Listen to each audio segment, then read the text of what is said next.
My first memory of going to the theatre is probably seeing a pantomime in Girvan, where I'm from, in the Beach Pavilion, which is a kind of community theatre space that doesn't exist anymore, or seeing school shows in there. One of the pantomimes I saw in there as a child has cropped back up in my memory because Gregor Fisher was in it. And I remembered him wearing a stripy jumper. And my mum remembered it because of that, the character was called Bumble. And I said to him, I've got this memory, I'm working with him now, and I said to him, I remember you. And he said, Alec Norton wrote that. And he told me the title of it. I think it might have been like Peter and Wendy's Magical Adventure or something like that. Probably borderline. But certainly those borderline shows and the ones that came to the school in Girvan. And no legitimate theatre to speak of. The Gaiety Whirl was the other one, which was a variety show in Ayr, which was the nearest town. Johnny Beattie would run it. And it was really we know now it was the last gasps of Scottish variety. We didn't know then. You know, it was just show business and it was glamorous. And I remember him vividly coming out an entrance up high above the stage and swinging the kilt, you know, in that Johnny Beattie style, thinking it was really cool. And it wasn't until I was in secondary school that I started going to theatre. A teacher called Mrs. Ramsey started running a theatre trip. And again, to quite a lot of borderline shows in that borderline theatre in Ayr, or to the Sits in Glasgow, to the Tron.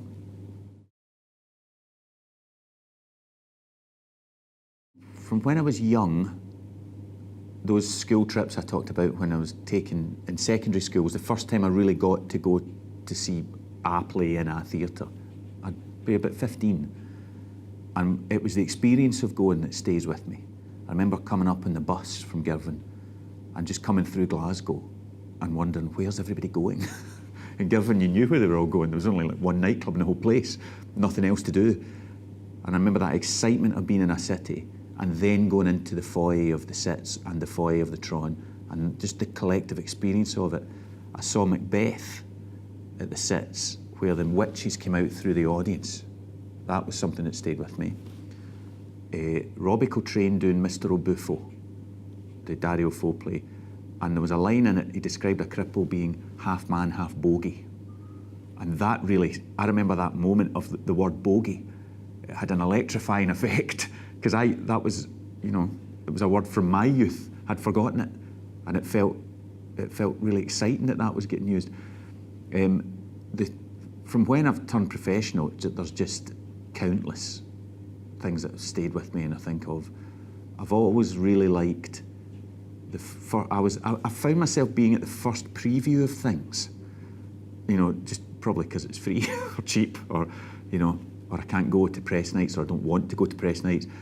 So I've been on the very first night of things that have yet to really become what they've become. So I saw The Strange Undoing of Prudencia Hart on the first night, The Wonderful World of Dissociation on the very first night. That stays with me, the Anthony Nielsen play. They'd stuck a little A4 bit of paper up in the door saying, and all I knew about it was it's like Alice in Wonderland but with more sex and violence. So that doesn't describe anything, you know, it could be anything. And it said, the first half is an hour and 45 minutes. There will then be a 45-minute interval. The second half is 20 minutes long. And I remember the excitement of going in and going, what on earth is this we're getting? And just feeling it was brand new. Same with Prudencia Hart. I remember saying to David Gregg after that, they're going to come at you to cut this, but don't. This play should last all night. You know, it should be a whole evening. And I was at the first preview of Johnny McKnight's Wendy House when they didn't know what that was. And I felt confident to say, it's a smash. This is a masterpiece that's going to go on and on. But so many performances, so many shows. I've just recently stepped up to write. My challenge was to write fewer plays, but bigger plays. I set myself the challenge to write for a bigger stage, bigger audience, bigger themes, bigger canvas. So when it comes to comedy, it's Your Granny and the Kings, I'm coming up. Serious plays, Fever Dream, Southside and the Sits. And that's where I am now, about trying to write, to step up, to try and get out of this pack. When I started off in the year 2000, there was no one else there, you know, writing what I did. Now there's millions of people. It's a very, very congested area. And I want to try and step up to that.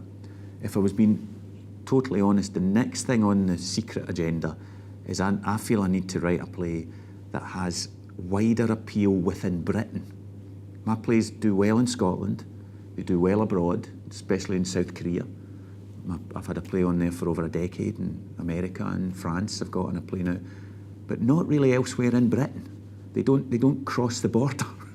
And I really need to start thinking about a concept that I can tell the same kind of stories I normally tell in my voice and writing in the accents I write in, but the original idea is broad enough or universal enough that people in England and in Wales and Ireland can buy into it in a way they kind of can't at the minute.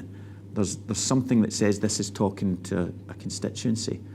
And it's not language. I don't think it's just language. I mean, there are many playwrights who write close to Scots that their plays do just as well in London. I'm thinking of David Harrow or Gregory Burke's plays.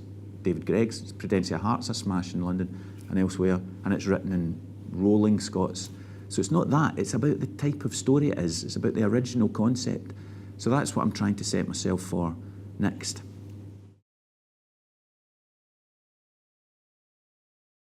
I've been thinking about this because I'm working in the Citizens Theatre at the minute. We're rehearsing a play of mine there. And just through luck of timing or bad luck of timing, the Citizens doesn't have the romance for me that it does for other people. Maybe even if you were 3 years older than me, you'd have got the tail end of it. But for me, when I started 2000, 2001, and that was me professional, before that, the tail end of the 90s as a theatre goer, the Citizens wasn't it.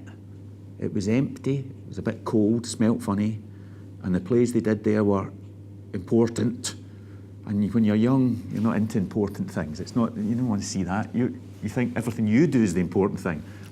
The theatre I went to was the Tron, and that was where we met our pals. We stayed all night. We saw every show in every space.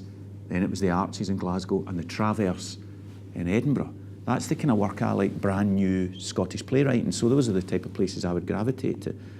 So if I could go back, I would like to go back and see some of those shows that people talk about in the 70s, late 70s, early 80s, in the sets. Those black, I always think of them as black and white. It's not just that the photos are black and white, the sets are black and white. You know, everyone's wearing black and white. If you're wearing clothes at all, you were lucky. You know, those plays from those great kind of European, messy, not quite right plays that they staged with such fame, you know. I'd like to see that and see what they were talking about. Not just to kind of be in that audience, because the audience was as important to that place as the show. That mix of the Gorbals and the artists and the students, you know, all crammed in to see this crazy thing. You can get versions of it now. I thought when The Maids was on, it couldn't have been far off, you know, that, except it was high tech. And what Dominic's done at the Sits has just brought that place to life, I think. But it's not what people are on about. All those great actors that were just passing through, you know, as part of that rep, as part of that ensemble. So that's where I'd like to go. And also, I've just seen Slab Boys in there, and I would love to have seen the very, very first Slab Boys. You know, talk about seeing something at its preview. I would love to have seen that, because I've seen loads of versions of it. 2 on stage, 2 full professional ones on stage, a couple of amateurs, the movie, and even a TV version of it. And I don't think that's what people are on about when they talk about what happened at the Slab Boys. They're talking about 15 minutes additional time for laughter. Now that doesn't seem that much. In theatre talk, that's massive. 15 added minutes, it's massive, it's unheard of. I want to feel that, because it must have just caught something. And it must have been a mixture of the play, the timing, and the performances. It just must have been just that little magic context that you can never really get back, because so much of that play is personality, I think. And if you do, sometimes a cast is a mix of personalities, the writer and the director's personalities just at that time. And you know, going back outside of Scottish theatre, to go on to that, I always think the other play that's entirely about personalities is Private Lives by Noel Coward, which you can't, I mean, they keep doing Private Lives, and it keeps bombing. And they go, oh no, that's really odd that Private Lives doesn't. You show me the laughs on the page of Private Lives, and then you hear the reported stories of how that show went when Coward was in it with Gertrude Lawrence. And again, people were getting carried out of that theatre in pain. I want to see that. And Coward only did 3 months, and then someone else came in, and then it folded. But Gertrude Lawrence, there's no trace of her. You can barely find anything of what she didn't really make it in Hollywood or anything like that. Possibly there's a King and I bit of her career that's maybe on film, but really what she did, people were buying tickets to that to see her. She was this gargantuan comic star, and they would very often apparently just vamp off on improvisations, but in cowardese. The thing to remember is those two other parts that everyone forgets. There's two other people in Private Lives. One of them was Laurence Olivier, playing the other part in that original production, just standing going "Boo" as they improvised around him. And Coward, he used to giggle, Olivier used to giggle, and Coward said, every time you giggle, I'm fining you, but now I'm going to start and make you giggle. And the two of them went after Laurence Olivier to try and make him laugh. That must have been something to see.